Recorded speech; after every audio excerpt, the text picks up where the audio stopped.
अस्सलामुअलैकुम दोस्तों, ये वाक़या अब्दुल महरूम का है, जिनसे एक इंटरव्यू में पूछा गया, आपने हज़ारों लावारिस लाशें दफनाई हैं, कभी किसी लाश की बिगड़ी हालत या इस पर तशद्दुद देखकर रोना आया? दोस्तों, इससे पहले अगर आपने अभी तक हमारे चैनल को सब्सक्राइब नहीं किया तो चैनल को सब्सक्राइब और वीडियो को लाइक कर लें। उन्होंने आंखें बंद करके गहरी सोच में गोताजन हुए और कहा, तशद्दुद या बिगड़ी लाश तो नहीं, अलबत्ता एक मर्तबा मेरे रज़ाकार एक साफ सुथरी लाश लेकर आए जो ताज़ा इंतकाल किए बूढ़े मगर किसी पढ़े लिखे और खाते पीते घराने की लग रही थी। इसके सफेद चांदी जैसे बालों में तेल लगा हुआ था और सलीके से कंघी की हुई थी। धोबी के धुले हुए सफेद उजले कलफ लगे सूट में इसकी शख्सियत बड़ी बावकार लग रही थी, मगर थी अब वो सिर्फ एक लाश थी।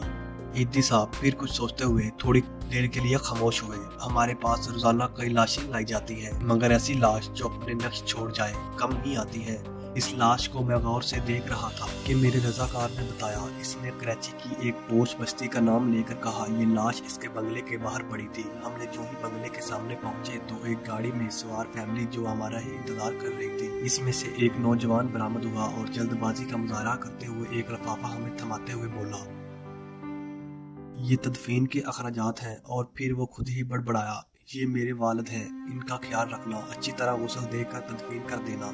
इतने में गाड़ी से एक आवाज आई, तुम्हारी तकरीर में फ्लाइट निकल जाएगी। ये सुनते ही नौजवान पलटा और मजीद कोई बात किए गाड़ी में सवार हो गया और गाड़ी फराटे भरती हुई आंखों से ओझल हो गई। ईदी साहब ने बोले, इस लाश के मुतालिक जानकर मुझे बहुत दुख हुआ। मैं एक बार फिर इस बदकिस्मत शख्स की जानिब देखने लगा तो मुझे ऐसे लगा जैसे वो बाजू वाकई मुझे दरखास्त कर रहा हो कि ईदी साहब सारी लावारिस लाशों के वारिस आप होते हैं, मुझे बदकिस्मत के वारिस भी आप बन जाए। मैंने फौरन फैसला किया कि इस लाश को गुस्ल मैं ही दूंगा और तदफीन भी मैं खुद करूंगा। फिर जो ही गुस्ल देने लगा तो इसके पुतले जिस्म को देखकर मैं सोच में पड़ गया, जो शख्स अपनी जिंदगी में इस कदर मुअत्बर और असास होगा, उसने अपनी औलाद की परवरिश में क्या नाज़ो व नम न उठाए होंगे। मगर बेटे के पास तदफीन का वक्त भी ना था। इसे बाप को कब्र में उतारने से ज्यादा फ्लाइट निकल जाने की फिक्र थी। और यूं इस लाश को गुस्ल देते हुए मेरे आंसू छलक पड़े और फिर अपने कंधे पर रखे कपड़े से आंसू पोंछते हुए बोले, दोस्तों, इस दिन मैं इंसानियत की डूबती नैया पर रो पड़ा। काश कि हम अपनी औलादों को